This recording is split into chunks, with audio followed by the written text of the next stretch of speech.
op 7 pilare. Salomo skryf oor 7 pilare wat wysheid sy huis mee bou. En ek wil dit vir jou lees in Spreuke 9. Ons skakel nou oor na Spreuke 9 toe. Vers 1. Hy sê wysheid het haar huis gebou. Sy het haar 7 pilare uitgekap. Sy het haar 7 pilare uitgekap. Wysheid het haar huis gebou en sy het 7 pilare uitgebou. En toe ek dit lees, toe tref dit my. En jy weet, ek lees Spreuke elke dag, probeer dit elke dag lees, al nou vir die laaste 10 jaar. En so, partykeer lees jy oor sekere goed en dan een dag lees jy dit en dan boem, dan tref dit jou soos 'n bom. Ek wil nou nie sê soos 'n missiel nie, want daar was nou allerlei missiele wat hierdie week afgeskiet is.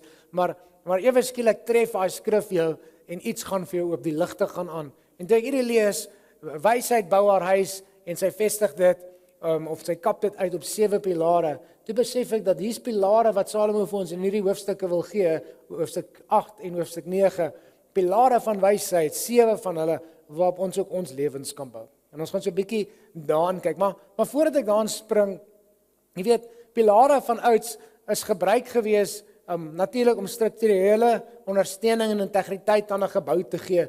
In daai tyd het hulle die geboue soos vandag ook gebou en gerus op hierdie groot pilaar. As jy dink aan hierdie Romeinse groot tempels of die geboue soos die Colosseum was hierdie kolomme of pilare wat hulle gebruik het waarop hulle dit gerus het.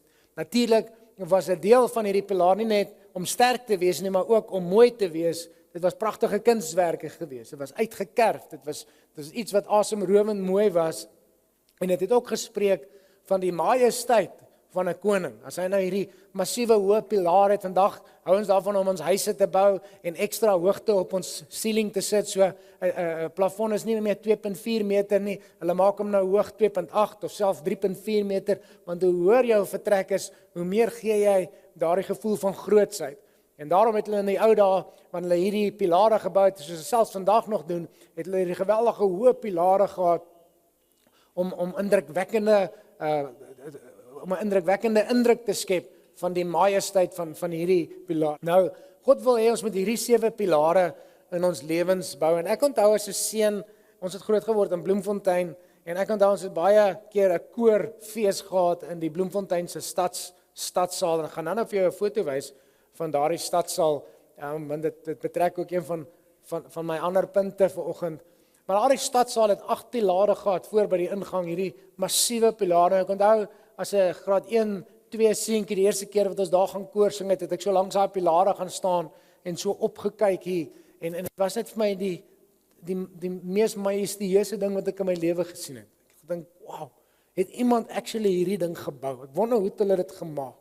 Ek was net so beïndruk gewees deur hierdie 8 pilare wat hulle gebou het en waarop hierdie ingang van die stadsaal gerus het. Nou, kom ons kyk gou nou, wat is die 7 pilare van wysheid wat Salomo vir ons gee in hoofstuk 8 en hoofstuk 9 van Spreuke. Die eerste een is, waar bou ons lewe in wysheid? Die eerste een is begeer wysheid. Begeer wysheid, baie eenvoudig, bo alles. Spreuke 8 vers 8 tot 11 sê, al my woorde is regverdig, dis nou wysheid se woorde. Al my woorde is altyd regverdig. Dit gaan nooit krom wees, dit gaan nooit wicked of twisted wees nie, is altyd regverdig. Neem my tug aan liewer as silwer en kennis liewer as uitgesoekte goud, want wysheid is beter as parels. As jy 'n vrou langs jou sit, dan sê jy, "Hey liefie," sê wysheid is beter as jou parels. Wysheid is beter as jou diamante. Julle manne wil dit nie doen nie, nee. Julle is bang. Okay. Nou kom julle in die moeilikheid. Maar ons moet wysheid begeer. Hy sê begeer dit bo alles. Nou, ek weet nie van u nie, wie van u begeer om fiks te wees? Okay? Wie van u wil graag fiks wees? Wie van die manne wil graag soos ek kan nou nie sê Arnold Schwarzenegger. Wie's deesdae 'n goed geboude ou? Arnold is bietjie over the top gewees daai tyd, maar wie van u wil gerib wees en goed lyk en okay, maar hoeveel van ons lyk eintlik so? Nou moet jy nou rondkyk nie, okay. Follow my eyes. Baie min van ons lyk so, ons wil graag so lyk, maar nie graag genoeg nie. Die ou wat graag genoeg so wil lyk, gaan so lyk. En so, wat hy sê is, hy sê ons moet wysheid begeer. Nou, ek moet nie net dink, ag dit sal nice wees. Dit sal nou lekker wees om so te kan lyk. Want die meeste van ons dink, yes, dit sal lekker wees as ek ook so gebou kan wees soos Ebenezer of wie ook al. Maar ek gaan nie so lyk as ek net dink dit sal nice wees nie. Ek moet 'n begeerte hê en daardie begeerte moet so sterk raak dat ek sê ek sal elke oggend 4 uur opstaan sodat ek die gym 5 uur of 4:30 kan slaap en vir 'n uur gym voor werk sodat ek nog steeds my besigheid kan doen. Want die enigste ou wat so goed lyk is die ou wat voltyds gym wat by die gym werk, okay? Of die ou wat 4 uur in die gym is en nog steeds sy besigheid en sy werk kan doen. Daar's Tommy nou, 'n fietsryer, ry nou baie ernstig die laaste jaar of wat fiets en geweldig gewig verloor en in shape gekom. Maar dit gebeur nie omdat hy een keer op sy fiets gaan klim het en gery het nie. Dis soos daagliks, weekliks 4-5 keer 'n week wat hy kilometer ry op sy fiets. Dis nie net in Engels sê ons wishful thinking nie. Dis nie net it sal nice wees nie. Dit is ek begeer. Kyk na my seun wat 'n golfpro wil wees. Daardie seun spandeer 7, 8, 9 ure 'n dag en hy oefen en hy oefen en hy oefen en hy oefen. Hoekom? Want hy het 'n begeerte. Dis nie net 'n gedagte nie. Dis 'n begeerte. Dis nie net ek hoop ek word eendag 'n pro nie. Niemand word per ongeluk 'n pro atleet nie. Niemand se liggaam gaan per ongeluk lyk soos Arnold Schwarzenegger se liggaam nie. En dieselfde is toegepas op elke faset. Wie van ons wil graag finansiëel vryheid hê, finansiëel onafhanklik wees en geseënd wees? Weet jy wat, dit gebeur nie net natuurlik nie. Vir baie min mense gebeur dit net vanselfsprekend.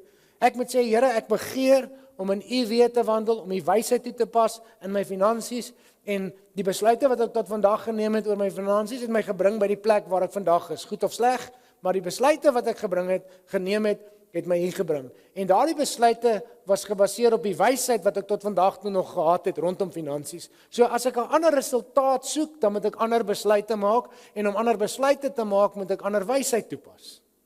En as ek ander wysheid wil toepas, moet ek ander wysheid leer. Goeiemôre, ek weet dit is vroeg op hierdie reënerige oggend. Is jy met my? En so, wysheid kom na ons toe, wanneer ons sê, Here, ek begeer U wysheid meer as enigiets anders. Ek besef dat my onwyse besluite, finansiëel byvoorbeeld, het ons op hierdie plek gebring, en daarom gaan ek nou U wysheid leer. Wat sê U woord oor finansies byvoorbeeld? Of miskien is dit 'n ouerskap, waar daar 'n opgradering van jou wysheid nodig is. Of miskien is dit in jou huwelik wat iets nie lekker uitwerk nie, dan is ek en jy vandag op die plek in ons huwelik as gevolg van die besluite wat beide man en vrou geneem het tot op daardie punt. En dan moet ons God gaan soek en sê, Here, wat is U wysheid rondom die huwelik? Hoe maak ek beter besluite sodat ek 'n beter uitkomste kan kry? Die tweede pilaar is begin by die vrees van God. Begin by die vrees van God. Spreuke 9, selfe hoofstuk vers 10 sê die vrees van die Here is die beginsel van wysheid. In die Engels sê hy, the fear of the Lord is the beginning of wisdom. Die vrees van die Here is die begin van wysheid. Nou, die vrees van die Here, ons gaan nou 'n bietjie kyk na wat dit beteken, maar die eenvoudigste definisie wat ek vir myself kon vind van die vrees van die Here is die erkenning, God, U weet beter. God, U kennis en U wysheid is beter en is altyd beter.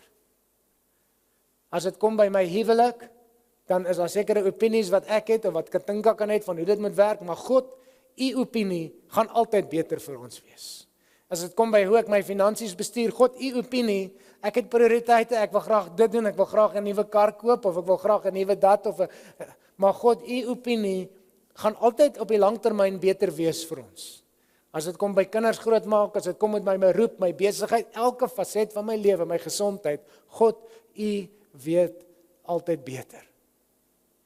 En so die vrees van die Here, die eenvoudigste definisie daarvan is God weet beter. God knows best. In Spreuke 8 vers 13 gee Salomo ook vir ons 'n ander insig op die vrees van die Here. Hy sê die vrees van die Here is om die kwaad te haat. Die vrees van die Here is om dit wat kwaad is, dit wat ewel is, te haat. In die Engels sê hy to hate that which is evil. Om die kwaad te haat. Nou, ek hou van John Bevere se definisie. Hy sê, die vrees van God is om te haat wat God haat, om lief te hê wat God lief het, om te eer wat hy eer, en om te begeer wat hy begeer. En as ek by jou iets kan vaslê vanoggend, hierdie tweede pilaar van wysheid, die vrees van die Here is die beginsel, is die begin van wysheid. Dan is dit hierdie definisie van John Bevere. Om te haat wat God haat, om lief te hê wat God lief het, om te eer wat hy eer, en om te begeer wat hy begeer. Wat haat God? Wat sê die woord? God haat sonde. God haat sonde, maar hy het wel die sondaar lief, so is hy dankbaar daaroor nie. En as ek en jy 'n fout maak, dan is God nog steeds lief vir ons. As ons 'n sonde pleeg, is God nog steeds lief vir ons. Hoekom haat God sonde? Is dit omdat hy die pret in die lewe wil spoil? Nee, dis nie omdat hy ons van wil spoil nie. God haat sonde, want sonde bring skade. Sonde bring skade aan ons ontwerp, aan die goddelikheid binne in ons, maar sonde bring ook skade aan ander mense rondom ons, God se ander kinders. En daarom haat God sonde, maar hy het vir ewig die sondaar lief. Godsdiens, dink ek, dikwels doen dit andersom.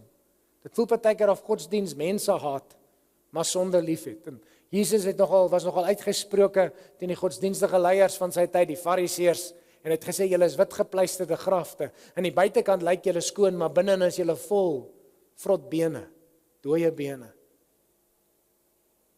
En so God haat sonde, maar hy het mense lief. En dis wat John Bevere sê, die vrees van die Here is om te haat wat hy haat, om lief te hê wat hy lief te hê, om te eer wat hy eer, en te begeer wat hy begeer. En daarom, as ek en jy graag sonde wil oorwin, hier's 'n belangrike punt, ek en jy moet sonde haat. As daar 'n alkoholverslawing is, kan jy nie daardie verslawing oorwin, totdat jy daardie verslawing haat nie. Totdat jy die skade, wat daardie alkoholverslawing in jou huwelik, in jou huis, in jou gesin bring, in jou finansies bring, ek moet dit haat met 'n passie. As 'n dwelmverslaafde nie daardie verslawing haat nie, gaan hy nie daardie verslawing oorwin nie. Maak nie saak wat se sonde dit is nie, ek moet dit haat. As jy aan depressie ly, en die depressie is nie die sonde nie, maar die negatiewe gedagtes rondom hom kan sonde wees, maar ek met daardie spiraal van negativiteit, moet ek so haat, dat ek enige iets wat daardie ding trigger, moet ek sê, ek gaan dit verwyder uit my lewe uit, en ek gaan 'n positiewe mindset begin ontwikkel. Ek haat dit. Jy oorwin dit wat jy haat. En daar's 'n paar goed wat ek en jy dalk moet huis toe gaan, en gaan neerskryf, wat is die goed wat God haat in my lewe? Omdat hy my lief het. Hoekom haat God die sonde? Want hy het jou lief, en hy wil nie daardie sonde met skade bring in jou en my lewe nie. En so daar's 'n paar goed wat ek en jy net gaan oorwin, totdat ons dit haat. En so wat is dit wat God haat in jou lewe? Wat is daardie gewoonte wat God haat, wat jou elke keer laat struikel, wat jou elke keer tot 'n val bring, en jou elke keer terugvat? Daar waar die vyand jy in die hoek kan en die ribbes kataza. Okay, vat jou daar agter die skietsloods en hy drill vir jou daarso. Wat is daai goed wat God haat? Maar weet jy wat, ek het goeie nuus vir jou vanoggend. As ek en jy dit begin haat soos God dit haat, gaan God vir jou 'n manier gee in die vrees van die Here om daardie ding te oorwin. Want dit sê ook in 'n ander plek in Spreuke, of ek dink dit is Psalm, sê hy, die vrees van die Here is rein, is skoon. The fear of the Lord is clean. Wat gebeur? Wanneer ek haat wat God haat, dan kom God en hy was my skoon van daardie sonde wat my vashou. Die derde pilaar, as jy reg vir die derde pilaar, wat was die eerste een? Ek moet wysheid begeer. Nommer 2, ek moet God vrees. En God vreesend wandel. Die derde pilaar, wysheid regeer God se heelal. Salomo in hoofstuk 9, jy moet dit gaan lees, dis wonderlik, en ons het nou nie tyd nie, want dit is omtrent 10 verse. Maar hy beskryf daar in groot besonderheid hoe hy sê, ek was daar, wysheid was daar, toe God die aarde gevestig het, toe hy vir die see gesê het, hier is jou grens, jy kan tot hierso spoel, en nie verder nie, toe hy die uitspansel geskep het, en die son en die maan geskei het, en die dag en die nag, hy oral daar, hy sê, wysheid was daar, dit was in wysheid wat God hierdie heelal geskep het. En as God met wysheid hierdie heelal geskep het, dan regeer hy ook hierdie heelal met sy wysheid. In Spreuke 3 vers 19 som hy dit op. Hy sê die Here het deur wysheid die aarde gegrondves. Deur wysheid is hierdie aarde gevestig. Hierdie skepping is hier gestel. Nou, ek het dit al van tevore gedeel, maar in ons huisgesin probeer ons so min as moontlik reëls instel vir die kinders. Meneer Blok, ek weet by die skool moet jy baie reëls hê om orde te skep. Maar in ons huis is daar net eintlik een groot reël. Net een reël. Ons noem dit die grondwet van die Van Reenenhuis. En weet jy wat is die grondwet van die Van Reenenhuis? As hy wat die grond het, maak die wet. Ek kan dit op 'n ander manier sê, my huis, my reëls. Dis eintlik die grondwet van die Van Reenenhuis. So my kinders kan enige dag hulle eie reëls maak. Enige dag. As hulle nie in my huis is nie.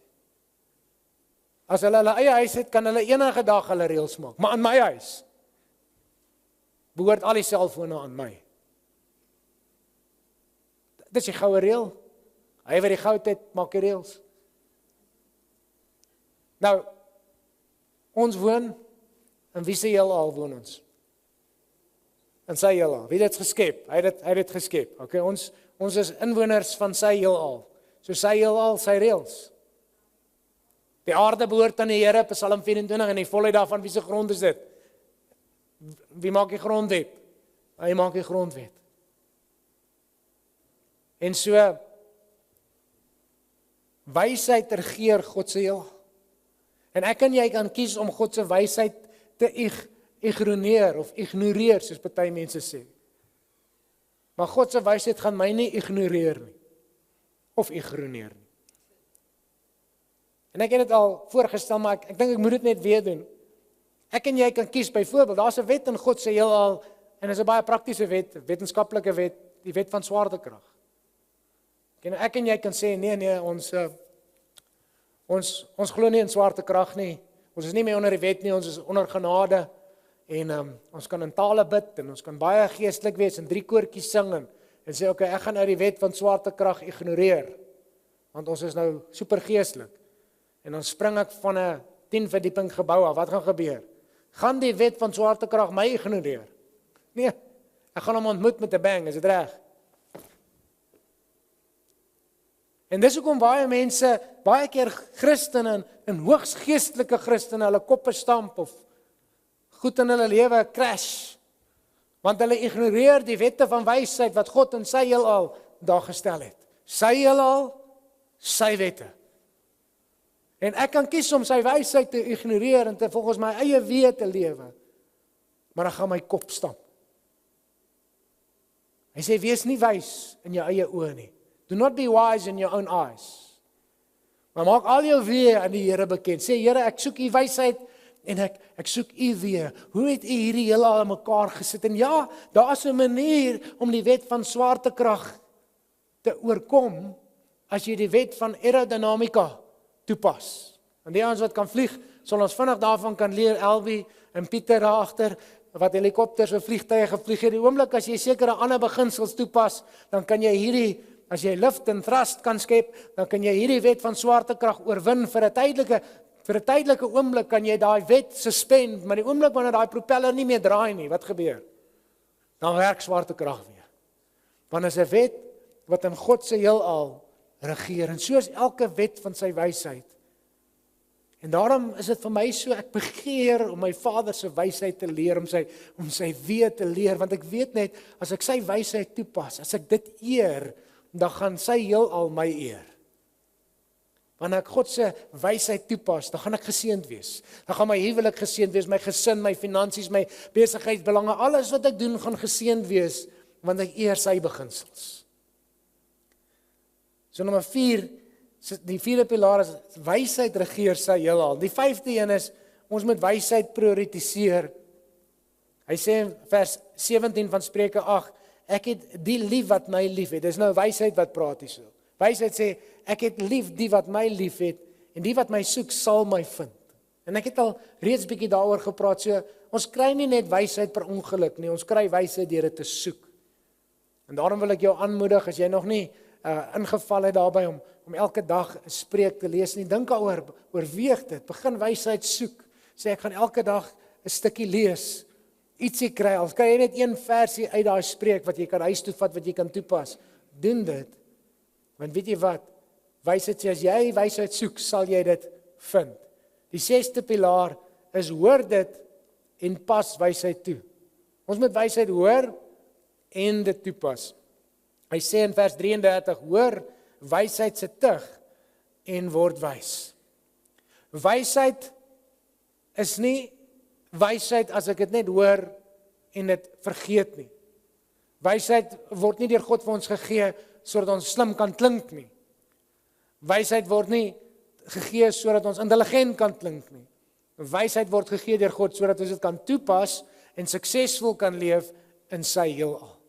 En Jakobus praat ook daaroor, onthou Jakobus is die Nuwe Testamentiese boek van wysheid. Dis in Jakobus wat hy sê, as jy wysheid kort kom, moet jy die Here vra. Maar dan sê Jakobus ook iets anders in vers 22. Hy sê, julle moet dan die woord, wat die woord sê, julle moet doen wat die woord sê en dit nie net aanhoor nie, anders bedrieg julle self.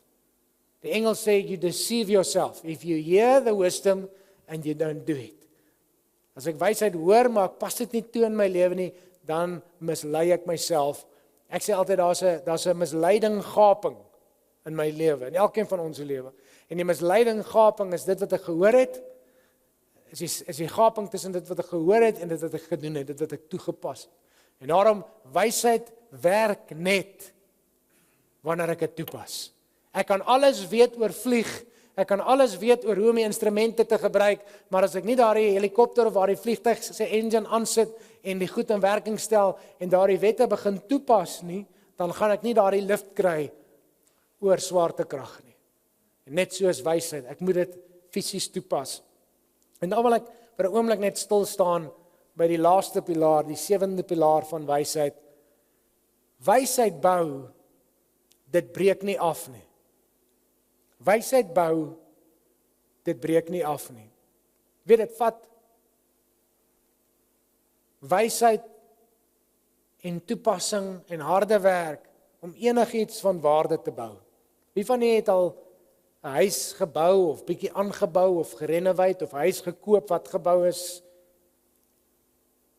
Dit vat harde werk. En partykeer kom iemand in en hy kyk vinnig na jou sitkamer of die deel wat jy aangebou het en hulle sê, "O, dis mooi." En dan dink jy by jouself, "Ek het 6 maande self geteel en gewerk aan hierdie gebou of hierdie vertrek en dit probeer mooi maak." Maar die ou wat nie die effort ingesit het nie, het nie noodwendig waardering vir dit wat jy gebou het nie, tensy hy of sy self ook al iets gebou het. Dis nie waar nie. Ek glo nogal, wanneer ons goed bou, dan gee dit ons sekere gesag.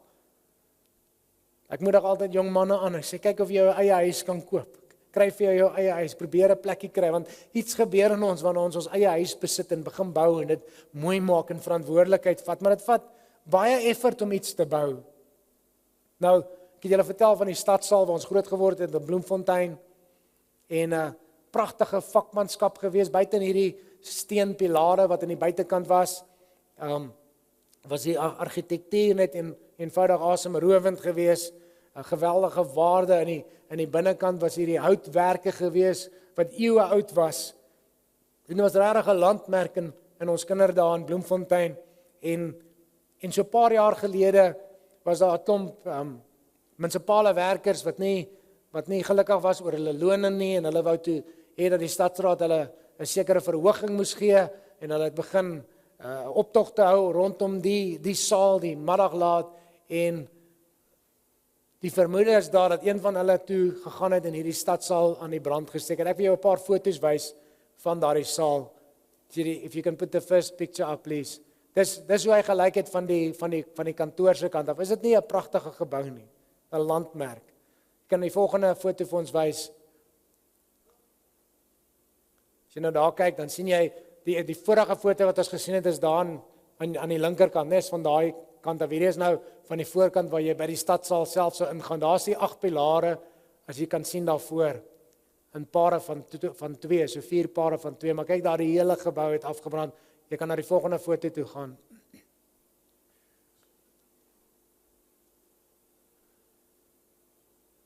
En toe ek nou navorsing daaroor doen, te sê hulle, ons is nie regtig seker nie, niemand weet regtig hoeveel dit gekos het om daardie plek te restoreer nie, maar hulle vergelyk dit met die parlement in die Kaap wat 'n paar jaar gelede ook afgebrand het, en dit het oor die 4 biljoen rand gekos. Oor die 4 biljoen rand. Maar ek weet nie of hierdie ook 4, maar hulle beweer, dis in dieselfde omgewing. Dit vat altyd meer moeite om iets op te bou, as om dit af te breek. Daardie stadsaal wat so pragtig was, wat vir dekades lank gestaan het, wat eintlik vir 'n eeu lank gestaan het jare gevat om gebou te word, en kon gebruik word om die gemeenskap te dien, en letterlik in minute is dit afgebreek, is dit afgebrand. Weet, dit vat jare lank om 'n goddelike huwelik te bou. Dit vat jare lank om daardie vertroue te bou in jou huweliksmaat, beide kante af. Maar ek en jy kan dit in 'n oomblik afbreek. Deur 'n slegte besluit te maak. Ek en jy kan in 'n oomblik dit afbreek deur 'n uitlating te maak wat daardie persoon seermaak. Dit vat baie meer moeite om jou kinders op te bou en hulle daai selfvertroue te gee en hulle skills het, as om in een woord kan ek en jy as ouer wat gesag het met die gesag waarmee ons praat, kan ons in 'n oomblik kan ons daai afbreek wanneer ons 'n swak oomblik het. Jy wat dalk 'n besigheid bestuur of lei of 'n bestuurder is, dit vat lank, die van die wat weet om spanne te bou, dit vat jou jare om 'n gesonde span en 'n kultuur en 'n besigheid te bou, en dit kan 1 of 2 of 3 slegte gesprekke of slegte dae vat om dit af te breek. Dit vat jare lank om 'n land op te bou, om 'n sterk ekonomie te bou, om sterk handel te bou, om sterk infrastruktuur te bou. En daar het ons nou gesien, binne etlike minute breek 'n ou dit af, brande ou dit af. En die Here roep vir jou en my om bouers te wees. Hy sê kom bou saam met my, want wysheid bou altyd. Wysheid breek nie af nie. Wysheid bou op. Nou daar's tye, ek weet, daar's tye wat die Here ons roep voordat jy kan bou, waar daar iets so skeef is in iemand se lewe, wat jy in liefde die waarheid moet praat, en eers bietjie iets afbreek. Party mense is so vol van hulle self, daar's nie plek vir God in hulle lewe nie, en dan moet hy in liefde dalk ietsie sê wat so bietjie afbreek, sodat hy van daar af weer kan opbou, maar dis die uitsondering.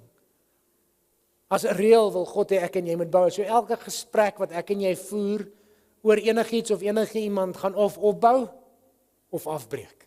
Elke interaksie wat ek en jy het met iemand anders vandag of môre of hierdie week, gaan of daai persoon of daai mense of daai span opbou, of dit gaan hulle afbreek. En ek het myself voorgenem om te sê, ek wil 'n opbouer wees, ek wil nie 'n afbreker wees nie. Dit is baie makliker om af te breek, dit is baie makliker om ander mense te kritiseer, dit is baie makliker om te skinder van ander mense, en om net die sleg in mense raak te sien. Want dit vat baie meer moeite om die goeie te sien, om op te bou, om baksteen vir baksteen, geduldig, getrou te bou, maar weet jy wat, wysheid bou? Wysheid bou op. Dit breek nie af nie. Dis ons laaste pilaar waarna ons vandag kyk. Wysheid, vers 1 van Spreuke 9 sê, het haar huis gebou. Sy het haar 7 pilare elkeen uitgekap. Met 'n bytel, die Engels sê dit so mooi, chiseled. Sy het hom uitgechisel. Daai pilaar elkeen uitgechisel. Dit vat tyd, dit vat energie, dit vat toewyding, maar sy het dit gebou. So bou jou huwelik op. Bou jou verhoudinge op, bou jou gesin op, bou jou besigheid op, bou jou loopbaan op, bou jou eie geestesgesondheid op, bou jou fisiese gesondheid op, bou jou kennis van die woord en God se wysheid, bou dit op, moet dit nie afbreek nie.